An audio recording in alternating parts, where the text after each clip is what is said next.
Guys, welcome to my channel. आज हम लोग का अरुणाचल प्रदेश कोटा वाला 85% कोटा काउंसलिंग में क्या क्या डॉक्यूमेंट्स ज़रूरी होगा उसका बारे डिस्कस करेंगे। तो ये सब एमबीबीएस के लिए सिर्फ नहीं है ना, जो आप अगर बीडीएस में भी अगर लेना चाहता है तो आप बीडीएस के लिए या तो बाम्स के लिए या बीएससी के लिए जितना भी आपका या नीट का थ्रू जितना भी आपका कोर्सेस है ना, उसके लिए जो स्टेट कोटा में रिजर्वेशन है ना 85%, उसमें वो सब का काउंसलिंग आपका एपीडीएसटी वेबसाइट ही करवाता है। तो उसमें क्या क्या डॉक्यूमेंट्स ज़रूरी होगा उसका बारे में हम आज बात करेंगे ना।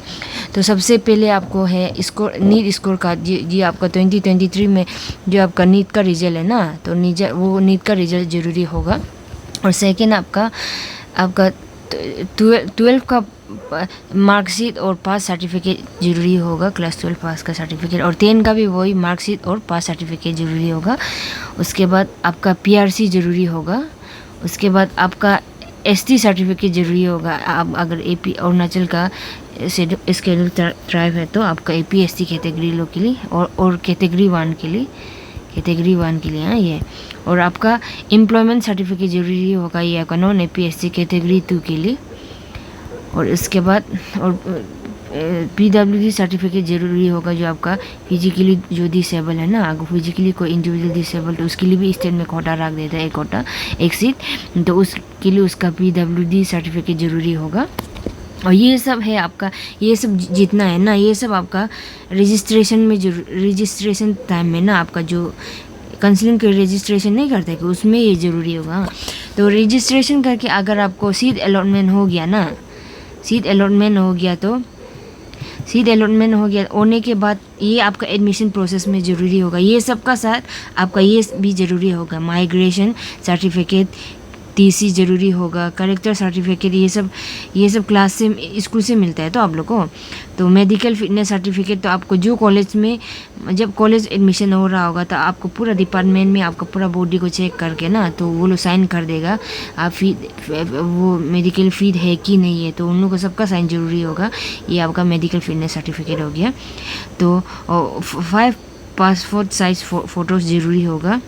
उसके बाद आपका ये गैप सर्टिफिकेट, अगर आप मान लीजिए कि आप 1 या 2 साल ड्रॉप करके बैठा है ना, तो उसके लिए आप लोग को गैप सर्टिफिकेट बनाना पड़ेगा। गैप सर्टिफिकेट भी ज़रूरी होगा।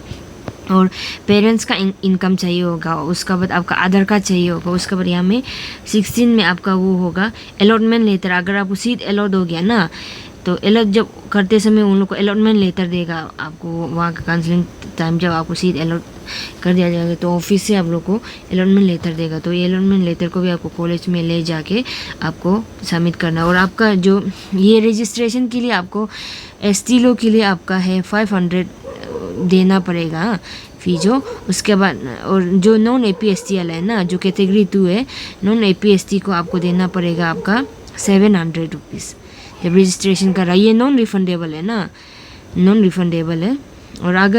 और उसके बाद क्या करते हैं, अगर मान लीजिए आपको सीट अलॉट हो गया ना, अगर आपको सीट मिल गया काउंसलिंग करने के बाद, सीट अलॉटमेंट हो गया, तब उसको क्या करता है कि ये आप अगर वही कॉलेज में आपको वो सीट को आपको कंजर्व रखने के लिए क्या करना है, क्या मतलब सीट को आपका ही होना है, बल्कि आपको सीट को रिजर्व करके रखने के लिए आपको क्या करना पड़ेगा कि अगर आप बाम्स वगैरह बीडीएस वगैरह होने से ये सब होने से आप लोग को क्या करना है कि 3000 आपका डिपॉजिट करके रखना पड़ेगा, 3000 ना। और एमबीबीएस के लिए आपको डिपॉजिट करके रखना पड़ेगा आपका 5000। और ये 5000 ना, तो ये सब फीस जो है आपका रिफंडेबल है। आपका कॉलेज में एडमिशन हो जाने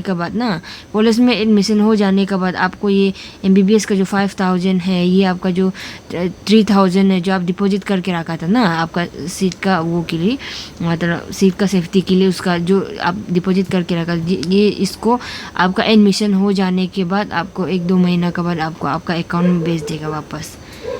तो ये था आपका documents required for Arunachal Pradesh NEET 2023 counselling आयोग। आप लोग का साथ ये सब अभी से रेडी है, तो रेडी नहीं है तो जल्दी बना लीजिए। अगर कुछ आप लोग का डॉक्यूमेंट्स नहीं है बोलने से तो आई होप आप लोग ये सब रेडी करके रखा ही होगा।